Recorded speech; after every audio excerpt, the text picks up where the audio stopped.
Hello friends, welcome to Grewal tutorial. आज हम interaction analysis के बारे में स्टडी करेंगे। ये हमारा BEd first year learning and teaching subject है, उसकी यूनिट 3 का पार्ट है। आइए अब हम स्टार्ट करते हैं। लास्ट पार्ट के अंदर हमने फेडरल इंटरेक्शन कैटेगरीज़ के बारे में स्टडी किया था। ये हमारी टोटली 10 कैटेगरीज थी। अब इन्हीं के ऊपर जो है फॉर्मूला बेस हैं, उनके बारे में आज हम डिस्कस करेंगे कि कौन से फॉर्मूला में किस तरीके से परसेंटेज निकाला जाएगा टीचर टॉक या स्टूडेंट टॉक का। First topic is encoding and decoding process in interaction analysis. पहले हमें एनकोडिंग और डिकोडिंग का मीनिंग पता होना चाहिए। एनकोडिंग का अगर नॉर्मल भाषा में हम कम्युनिकेशन के अंदर मीनिंग देखें तो यानी कि आपके जैसे माइंड में आइडिया आया है, आपने उसको कहीं पे नोट कर दिया, यानी कि आप उसको एनकोड कर रहे हैं। फिर आपने वही जो मैसेज है वो किसी और को सेंड कर दिया।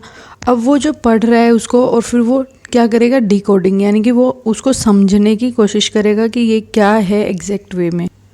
एनकोडिंग प्रोसेस के पहले टीचर की कैटेगरीज़ के जो फेडरल ने 10 कैटेगरी सिस्टम दी थी उनके बारे में पता होना चाहिए।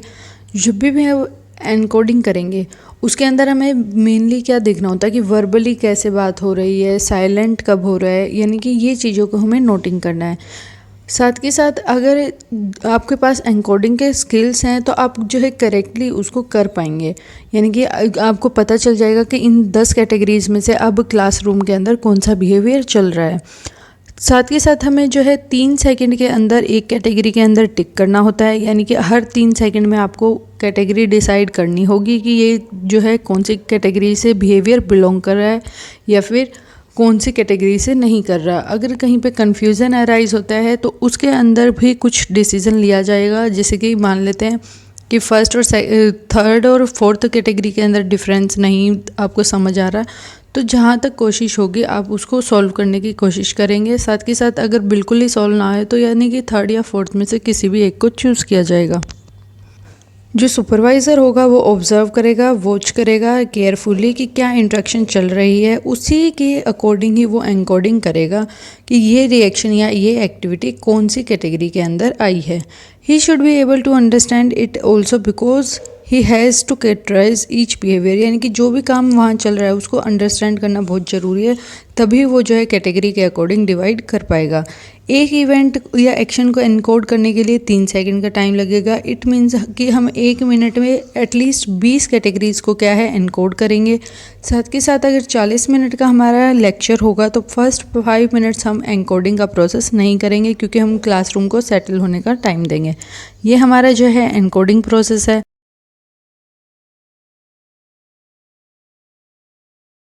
जब हमारा एनकोडिंग का प्रोसीजर ख़त्म होगा उसके बाद जो है हमें मैट्रिक को प्रिपेयर करना पड़ेगा, यानी कि एक मैट्रिक होंगी जिसके अंदर 10x10 की रोज़ एंड कॉलम्स होंगे। इसके अंदर जो है आप जब भी स्टार्ट करेंगे तो फर्स्ट जो कैटेगरी होगी आपकी वो 10 रहेगी और लास्ट भी क्या है हमारी 10 रहेगी, यानी कि आप स्टार्टिंग में भी 10 लेंगे और लास्ट में भी 10 लेंगे। उसके बाद जो है 2 categories are combined together to make a pair. उसके बाद एक पेयर बनाएंगे हम हर 2 कैटेगरी का। And whenever they join, जब भी ये ज्वाइन करेंगे वो एक पेयर मानी जाएगी। Where the first category line joins the column of the second category, entry is made in the cell. जब हमारी 2 कॉलम की कैटेगरी इकट्ठी होंगी तो एक सेल फॉर्म होगा। There are 100 cell in 1 observation matrix. Total हमारे कितने सेल्स होंगे, 100 होंगे जब भी हमारी मैट्रिक्स बनेगी। इसके बारे में जो है हम आगे एक एग्जाम्पल के थ्रू डिस्कस करेंगे। Now next topic is decoding process. Decoding process के अंदर जो भी हमने नोटिंग किया था कि किस कैटेगरी का बिहेवियर है हर 3 सेकंड के बाद, अब हम उसके बारे में एक्चुअल में जब मैट्रिक्स के अंदर पुट कर चुके होंगे तो बताएंगे कि टीचर का एक्चुअल बिहेवियर कैसा था क्लास के अंदर। फ्लैंडर ने जो है स्टार्टिंग में ऑब्जर्वेशन मैट्रिक को बिहेवियर माना था, लेकिन बाद में उसने रेशो भी मान लिया उसी चीज़ को। This observation table has been interpreted in 2 ways, और उस ऑब्जर्वेशन टेबल को वो 2 तरीके से बताता है, एक है क्वांटिटेटिव, एक है क्वालिटेटिव इंटरप्रिटेशन। क्वांटिटेटिव के अंदर हमारी category ratio, behaviour ratio, interaction variable, इन 3 चीज़ों के बारे में बात हुई है। और क्वालिटेटिव के अंदर जो है clockwise flow of interaction, box blow diagram and interaction model, इन 3 चीज़ों के बारे में बात की गई है। Now next topic is construction interaction matrix in Flanders interaction analysis. अब जो है हमारा फ्लैंडर ने 10 कैटेगरी सिस्टम दिया है। 10 इंटू 10 कॉलम की हम जो है टेबल बनाएंगे और उसी टेबल को हम मैट्रिक बोलेंगे। हर मैट्रिक के अंदर, हर टेबल के अंदर जो है हमारे 100 सेल्स होंगे। अब हम इनके बारे में स्टडी करेंगे कि किस तरीके से हमें डिवीज़न करना है और एक एग्जांपल के थ्रू समझेंगे। ये हमारा जो एग्जांपल है, जैसे कि एक सीरीज़ हमने नोट डाउन करी है। आप टीचर का बिहेवियर नोट कर रहे हैं, उसके अंदर आप एक सीरीज़ नोट कर रहे हैं कि ये 5th कैटेगरी से बिलोंग कर रहा है, ये 4th से, ये 3rd से, ये 10 से, 6 से, 2 से, 6 से। इस तरीके से एक हमने जो है सीरीज़ ली है। यानी कि एक फर्स्ट रो के अंदर मैंने दिखाया है कि ओरिजिनल सीरीज़ हमारी क्या थी, जैसे 5, 4 जो भी है, 3, 10 इस तरीके से। दूसरी सीरीज़ के अंदर हम दिखा रहे हैं सीरीज़ ऑफ पेयरिंग। अब पेयरिंग करते हुए मैंने आपको स्टार्टिंग में बताया था कि स्टार्टिंग में भी हम 10 ऐड करेंगे और लास्ट में भी 10 ऐड करेंगे। अब हमें जब पेयरिंग कर रहे हैं तो दोनों के अंदर 10 ऐड किया गया है। आपको दिख रहा होगा सेकेंड रो के अंदर ऊपर भी 10 लिखा हुआ है और नीचे भी 10 लिखा हुआ है जहाँ पे ख़त्म हुआ। अब जो है इनकी पेयरिंग की जाएगी। पेयरिंग के अंदर 10 एंड 5 की 1 पेयरिंग होगी, फिर 5 एंड 4 की सेकंड पेयरिंग, 4 और 3rd की 3rd पेयरिंग, 3rd और 10 की 4th पेयरिंग, 10 और 6 की 5th पेयरिंग। इसी तरीके से हम जो इनकी पेयरिंग करते हुए जाएंगे। होप सो आपको ये जो है टेबल समझ आई होगी।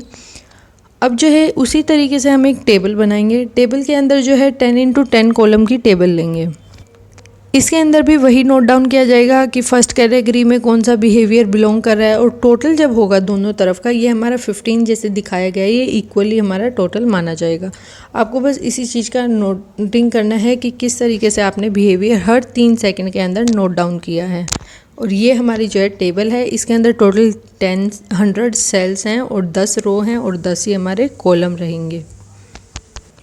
अब आपने जो है कैटेगरीज तो आपको ध्यान होंगी कि जैसे कि डायरेक्ट और इनडायरेक्ट, टीचर टॉक, प्यूपिल टॉक, ये हमारी कैटेगरीज थी। जब टीचर टॉक की बात करेंगे उसकी परसेंटेज अगर हमें निकालनी है तो टीचर टॉक के अंदर हमारी कैटेगरी 1 to 7 है। आपको अगर ध्यान ना हो तो आप जो है लास्ट वीडियो ज़रूर देखें या फिर जो स्टार्टिंग में मैंने डायग्राम बनाया है उसको देखें। तो टीचर टॉक के अंदर हमारी कितनी कैटेगरीज हैं? 7 कैटेगरी हैं। उसको जो है मल्टीप्लाई कर देंगे 100 से, क्योंकि हम परसेंटेज निकाल रहे हैं, और अपॉन में n, यानी कि टोटल नंबर कितने हैं, यानी कि 10 हैं टोटल नंबर। तो इन सब कैटेगरीज को ऐड करके उसको 10 से डिवाइड कर देंगे, इनटू में 100 करेंगे। इसी तरीके से हमारा जब इनडायरेक्ट टीचर टॉक के बारे में हमें परसेंटेज निकालनी, तो इनडायरेक्ट टीचर टॉक के अंदर हमारी कैटेगरी 1 2 3 4 हैं, उसके अपॉन में n करेंगे, इनटू में 100 करेंगे। डायरेक्ट टीचर टॉक के अंदर हमारी 5 6 7 है, इनटू में 100 करेंगे और 10 करेंगे, अपॉन में n करेंगे।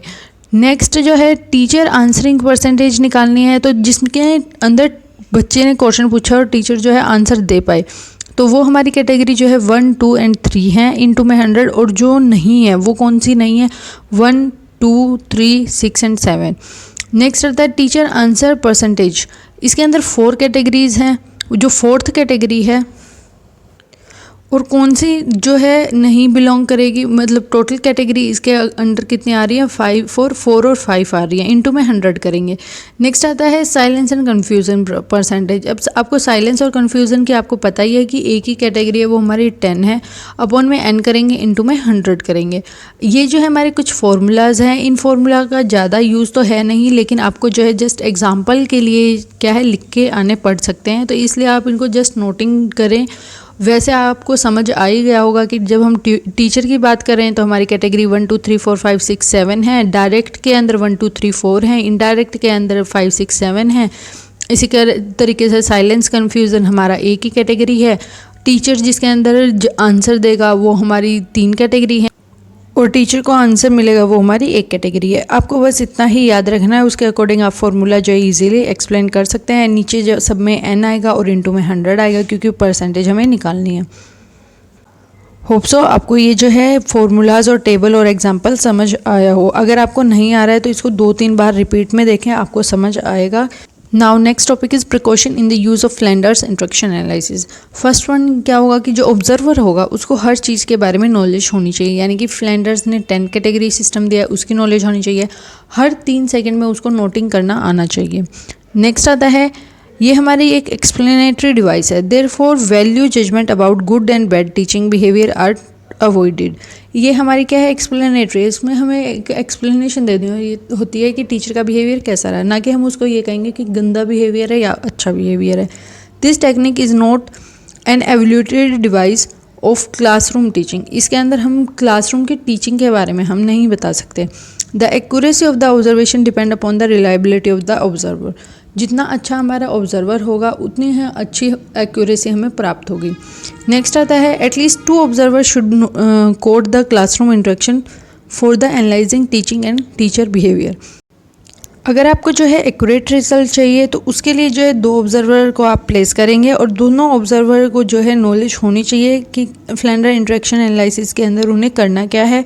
अगर आपको प्रॉपरली एक्यूरेट जो है ऑब्जर्वेशन रिजल्ट चाहिए तो 2 ऑब्जर्वर को सिलेक्ट करें रिजल्ट के लिए।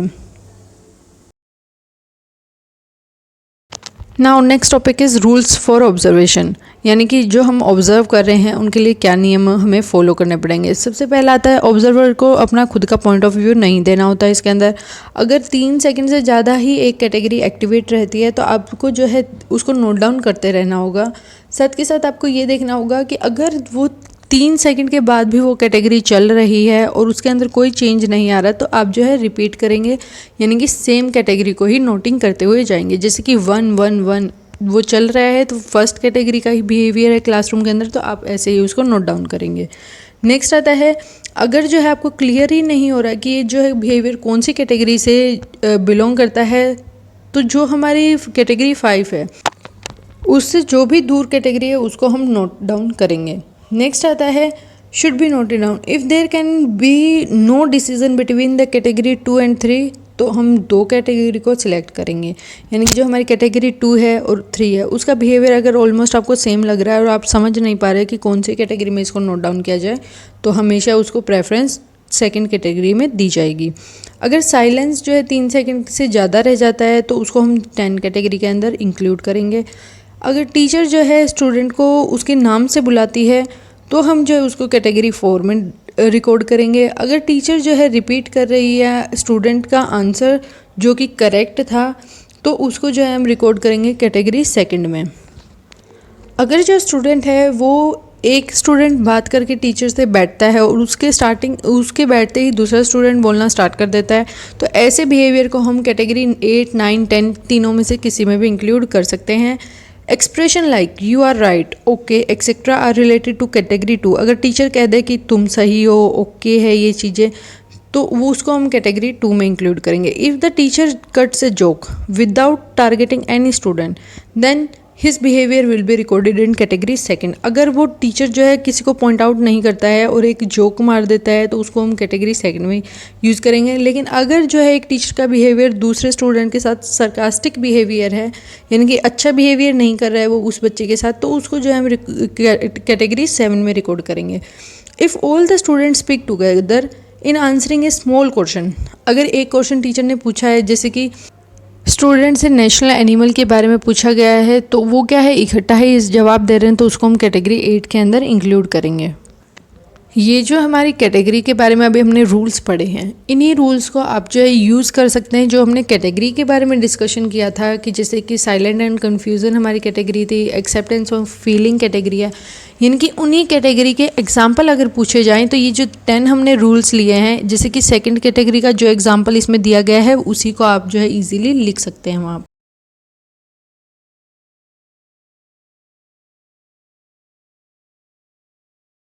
Next topic is characteristics of Flanders interaction analysis, यानी कि क्या क्या विशेषताएं हैं। इसके अंदर हम टीचर के बिहेवियर के बारे में स्टडी कर सकते हैं। साथ के साथ जो है हम नॉलेज जो हमारे प्यूपिल टीचर होते हैं, यानी कि जैसे कि स्टूडेंट है बीएड कर रहे हैं, वो वहाँ पर जा रहे हैं पढ़ाने के लिए, तो उनको समझा सकते हैं कि किस तरीके से आपको टीचिंग का आपका बिहेवियर रहेगा जब आप पढ़ा रहे होंगे।